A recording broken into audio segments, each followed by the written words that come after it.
Apa kita Elohim Yahweh. Allah kita tidak bernama Tritunggal. Nggak ada di Alkitab. Allah kita bernama Yahweh. Amin. Amin. Seharusnya kalau mau jujur, semua terjemahan Alkitab apapun tetap harus pakai nama Yahweh. Karena nama Yahweh tidak bisa diganti dengan nama apapun. Karena itu identitas. Kalau Allah bisa diganti, bahasa Inggris God. Amin. Kalau Tuhan bisa Lord, betul. Tapi yang namanya Yahweh itu nama pribadi. Elohim Yahweh. Dialah Allah kita satu-satunya yang menciptakan alam semesta dan kehidupan saya dan saudara. Harusnya semua terjemahan Alkitab tetap pakai nama Yahweh, Pak. Karena tidak ada pengganti dari nama Yahweh itu. Shalom, ketemu lagi dengan saya di channel Gracia Pelo, channel studi apologetika dan ortodoksi. Kali ini saya meneruskan part yang ketiga untuk pembahasan seri ajaran-ajaran menyimpang, ajaran-ajaran bidat yang disebarluaskan oleh kelompoknya Erastus. Kali ini saya memberikan suatu reaksi tapi lebih akademis supaya orang jangan terkecoh dengan manisnya rangkaian kata-kata khotbah seminar yang sebenarnya itu keliru. Kalau sesuatu yang keliru ini diyakini, inilah sumber penyesatan. Oleh karena itu saya buat judul reaksi ketiga ini adalah tidak ada kata Elohim Yahweh dalam Alkitab asli bahasa Ibrani Masoretik manapun di seluruh dunia.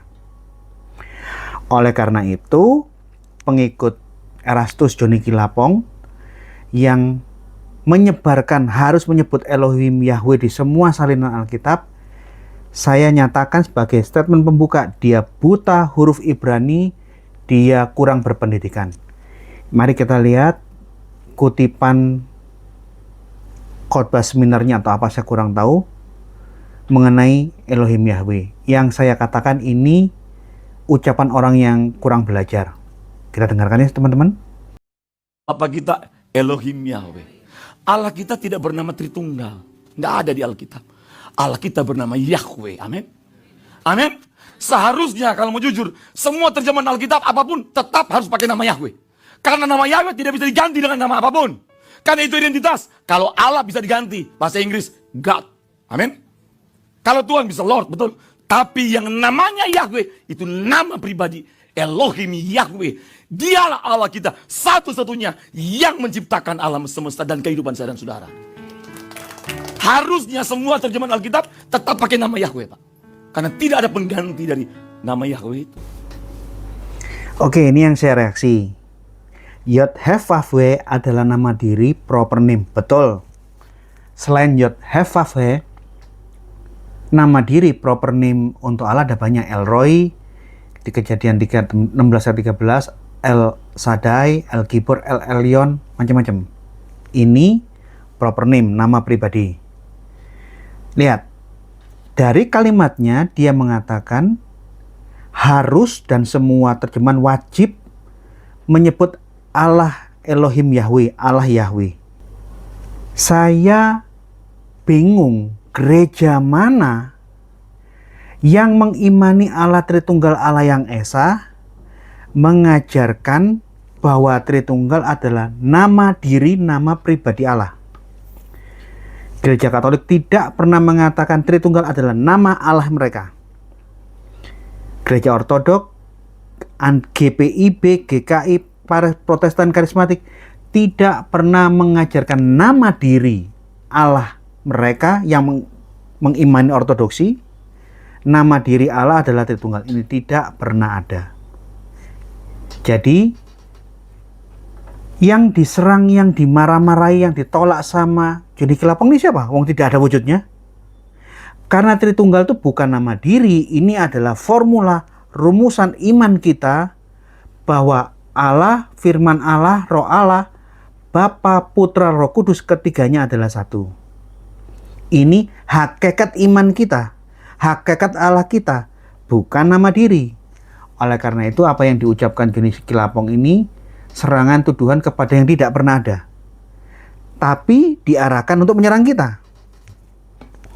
Tritunggal ini merupakan rumusan untuk mempertegas ucapan Yesus bahwa Bapa, Putra, Roh Kudus adalah satu, seperti yang tertulis di dalam Matius 28 ayat 19, yang sama seperti yang ditulis oleh Rasul Yohanes di dalam surat 1 Yohanes 5 ayat 7, bahwa Bapa, Firman Allah, dan Roh Kudus, ketiganya ini adalah satu.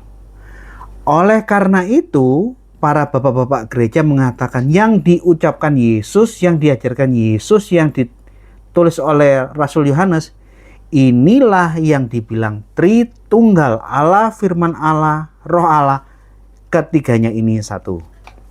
Itu bukan nama diri. Kalau kita lihat di dalam Matius pasal 28 dan 19, nuansa ketritunggalannya akan kuat kalau kita baca bahasa aslinya. Coba lihat ya. Dalam bahasa aslinya tertulis, parutentes itu perintah, pergilah, go. Mateteusate, dari kata mateteusate, memuridkan banyak orang, banyak murid. Panta ta etne, panta seluruh, ta etne, etnis, murid-muridkanlah semua etnis, semua suku. Baptisontes autos eis. Baptisontes itu, baptis itu dalam bentuk banyak. Baptiskanlah mereka. Nah, frase berikutnya ini frase Tritunggal. Tu onoma, di dalam nama bentuk tunggal. Nama bentuk tunggal di dalam satu nama ini, siapa yang dimaksud satu nama ini? Ternyata nama yang tunggal ini adalah Tu Patros, Sang Bapa, Kai dan Tu Huio, dan Sang Putra, Kai dan Tu Agiopneumatos, dan Roh Kudus. Jadi Yesus dengan tegas mengatakan bahwa Bapa, Putra, Roh Kudus ini satu nama. Ini satu, bukan tiga. Sekarang kita lihat di dalam 1 Yohanes 5:7. Ini tertulis, Hoti tres eisin, hi marturuntes, ente urano, hupater, hologos, kaitu agiopneuma, kai huti, hui tres en eisi. Hupater, Sang Bapa, hologos, Sang Firman, kaitu agiopneuma, dan Sang Roh Kudus, kayak hutoi hui tris nac, ketiganya adalah satu. Jadi Bapa, Firman, dan Roh Kudus, Allah, Firman Allah, dan Roh Allah, ketiganya adalah satu. Inilah yang namanya Tritunggal. Ini bukan nama diri, ini adalah rumusan formula iman kita kepada Allah, yang esa itu Bapa, Putra, Roh Kudus adalah satu. Nah, kembali saya mereaksikan, ini karena ini reaksi, saya tanya, kok bisa ada statement harus nama Allah Yahweh, Elohim Yahweh, tidak boleh Tritunggal? Tapi yang namanya Yahweh itu nama pribadi, Elohim Yahweh. Dialah Allah kita satu-satunya yang menciptakan alam semesta dan kehidupan saya dan saudara. Harusnya semua terjemahan Alkitab tetap pakai nama Yahweh, Pak. Karena tidak ada pengganti dari nama Yahweh itu. Sebagai orang yang belajar teologi, saya tahu kata Yod He Vav He di dalam Hebrew Bible, di dalam Masoretic Text, ada 6.828 kali ditulis. Kalau Yod He Vav He ditambahi dengan kata singkatan Yah atau Jah, yang maksudnya Yod He Vav He, ini totalnya lebih banyak. Jadi 6.877. Sedangkan Elohim itu sendiri di dalam Hebrew Bible muncul hanya 2.600 kali. Jadi hampir 1/4 lebih sedikit, 1/3 lebih sedikit dari munculnya kata Yod He Vav He. Nah, pertanyaan saya, dari 6.000 hampir 7.000 kali kata ini ditulis, tolong tunjukkan satu kata Yod He Vav He yang nikut Ibraninya dapat dibaca secara literal Yahweh. Fakta, ayatnya hampir 7.000 kali. Wajar dong. Saya meminta bukti. Tolong tunjukkan satu saja ayat dari 7.000 ayat yang ada. YHWH memiliki nikut di dalam Masoretic Text yang dapat dibaca Yahweh. Berikan satu. Yang ngotot YHWH di dalam Hebrew Bible dibaca Yahweh, itu pasti bukan orang Israel, pasti bukan orang Yahudi, itu orang Kristen. Silakan Anda lihat Kejadian 3:8. Wa yisma'u et hol YHWH, lihat nikutnya. Yehowa, ada kolam di situ. Jadi yang mengatakan Yahweh ini, dia buta huruf, tidak bisa membaca teks Ibrani dalam bahasa Ibrani. Tidak bisa baca, dia buta huruf. Teks Yod-Heh-Vav-He dibaca Yahweh itu sejarahnya baru dipopulerkan di abad 18-19, baru-baru aja, oleh Wilhelm Gesenius, sarjana teolog dari Jerman. Karena dia mempopulerkannya dan semua orang banyak yang sepakat, akhirnya menjadi cara bacaan yang dipakai di dunia Kristen, bukan Yahudi, bukan Israel. Sebelum Wilhelm Gesenius dari Jerman, Jan Morin di abad ke-16, dia sudah mengusulkan bacaan, dia menolak YHWH dibaca Yehova. Dia mengajukan usulan bacaan sebagai bantahan, mengikuti cara bacanya orang Samaria, bahwa YHWH dibaca Yahweh atau Yahweh. Karena hal ini juga mirip dengan cara bacaannya bapak-bapak gereja kuno, Theodoret dari Sir atau Epipanius. Ini sejarahnya. Sekarang, cara baca yang kedua, ada yang mengusulkan jangan Yahweh tapi Yehova. Yahweh ini keliru, Yehova yang betul. Ini pertama kali diangkat oleh Raymundus Martin, abad 13, biarawan Katolik Dominikan Spanyol, Kristen lagi. Diangkat lagi di dalam tulisan-tulisannya Petrus Galatinus, abad 16, teolog Fransiskan, Katolik, Kristen lagi. Dipakai oleh para reformator, William Tyndale, termasuk John Calvin. Membaca YHWH dengan cara baca Yehova. Ini. Jadi, YHWH dalam dunia kekristenan ada dua usulan.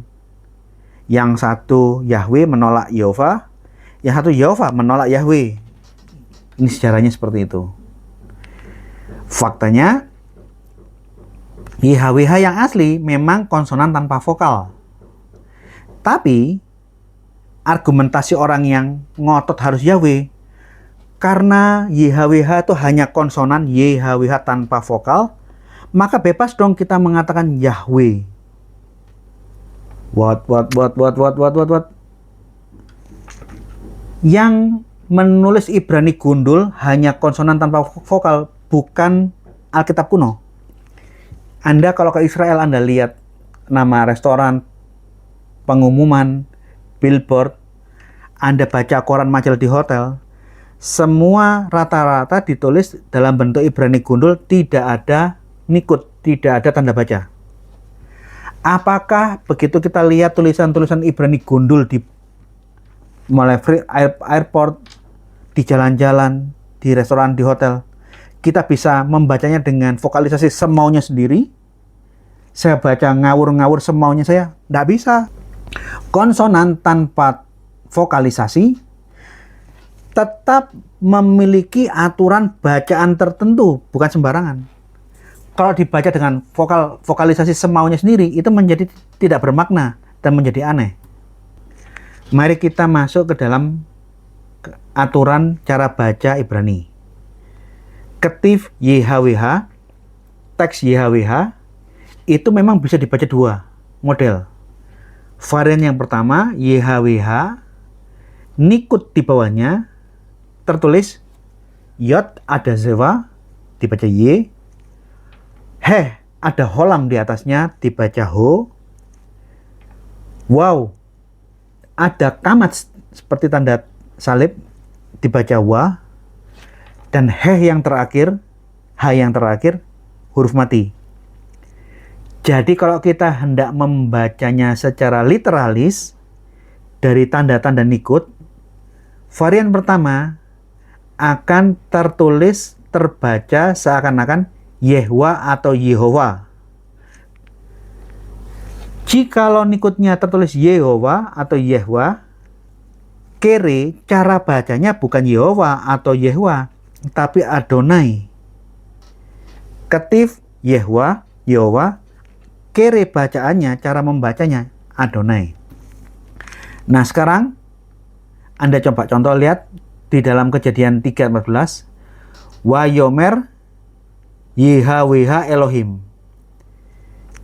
Kalau baca nikutnya Wayomer Yehova Elohim, orang Yahudi akan membacanya Wayomer Adonai Elohim, bukan Yahweh Elohim. Ini bukan bahasa Ibrani, Yahweh itu. Orang Ibrani nggak mengenal bahasa ini. Ini bahasanya orang Kristen. Kita lihat varian yang kedua. Ketif YHWH bisa memiliki varian yang kedua, tertulis Yehwi atau Yehowi. Di bawah huruf Yeh ada Zewa, holam, di wawnya, di W-nya ini ada hirik, tanda I, dan H huruf mati. Jadi terbaca Yehowi. Yehwi atau Yehowi ini akan dibaca, kere orang Yahudi akan membaca jikalau ketemu ayat ini dengan tanda seperti ini, akan dibaca Elohim, bukan Yahweh. Contoh ya, YHWH yang dibaca Elohim kita bisa lihat di dalam Kejadian 15 ayat 2. Wayomer Avraham Adonai Elohim. Wayomer Avraham Adonai Elohim Mahitenli. Padahal teksnya tertulis apa? Adonai Yehowi. Yehowi dibaca Elohim, termasuk Amos 3:7. Kilo Yaase Adonai Elohim Davar. Dan seterusnya. YHWH di sini di belakang kata Elohim tidak dibaca Adonai karena di depannya ada kata Adonai. YHWH di belakang kata Adonai dibaca Elohim. Nikutnya Yehowi. Ini contohnya.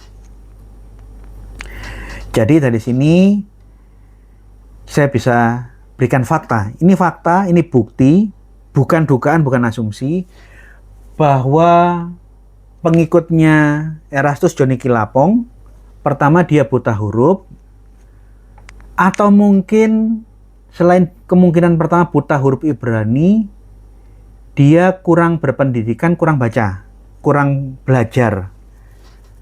Entah kemungkinan pertama dia kuliah di STT yang kurang bonafit, sehingga guru-gurunya tidak mengajarkan hal yang dasar-dasar seperti ini. Kedua, jangan-jangan dia kuliah di STT yang bonafit, gurunya pintar dan mengajarkan hal-hal yang dasar-dasar ini dengan baik. Hanya saja dia tidak masuk waktu diajar. Karena dia tidak tahu mengenai topik pengajaran ini, dia keliru. Atau kemungkinan yang ketiga, dia belajar di STT yang bonafit, gurunya bagus, mengajarkan hal-hal yang aturan tata bahasa Ibrani yang wajar, yang dipakai seluruh dunia yang umum.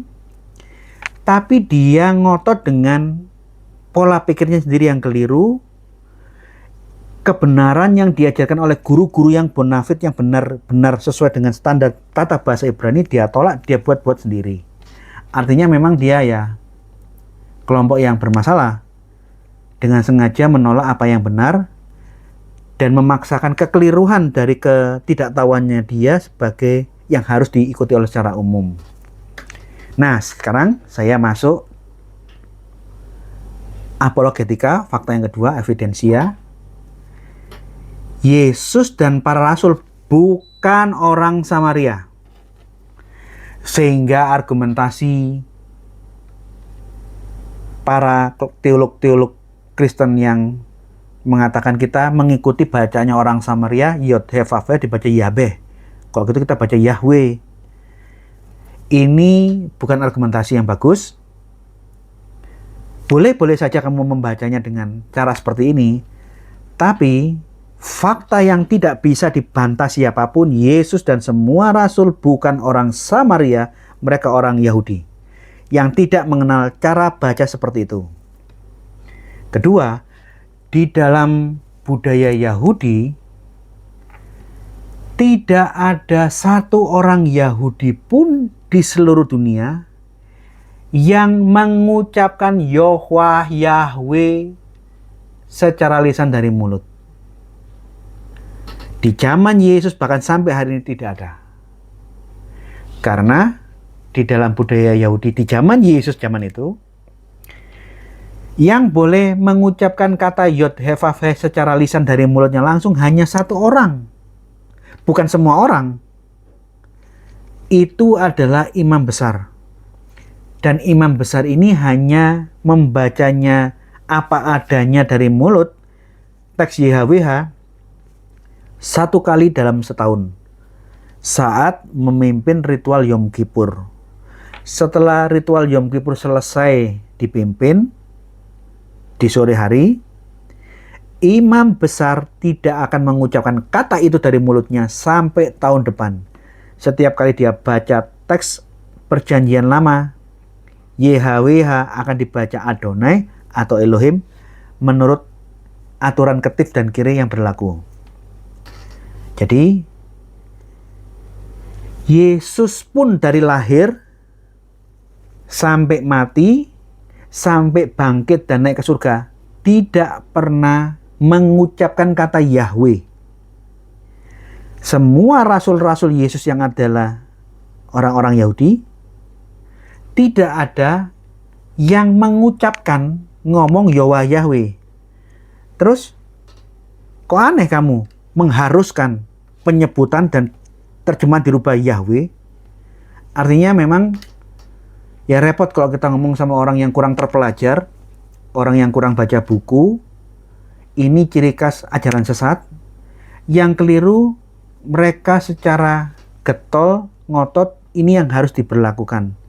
Padahal itu tidak pernah ada di dalam sejarah dan tidak ada contohnya. Hanya ada di dalam khayalan mereka sendiri.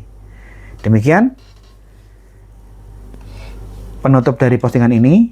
Bagi yang masih membaca Yod He Vav He dengan Yahweh, bagi saya is okay, nggak ada masalah, sebagai salah satu alternatif bacaan. Bahkan YHWH kamu baca dengan Yehova, it's okay sebagai alternatif saran bacaan. Tapi kalau mengharuskan menggunakan Yahweh, harus ini harus itu, salah. Yesus sendiri aja mengucapkan kata itu, kok kamu ngotot-ngotot mengharuskan? Pangkatmu apa lebih besar dari Yesus? Kira-kira begitu. Ingat ya, minggu depan saya akan mulai ngomong ke masalah doktrinal tentang Tritunggal. Sekali lagi, tidak ada satu orang Kristen pun menyebut nama pribadi Allah kita adalah Tritunggal. Tidak, itu fitnah. Itu tidak pernah ada di dalam fakta. Itu hanya ada di dalam asumsi dan fitnahnya Joni Kilapung. Terima kasih, Tuhan memberkati.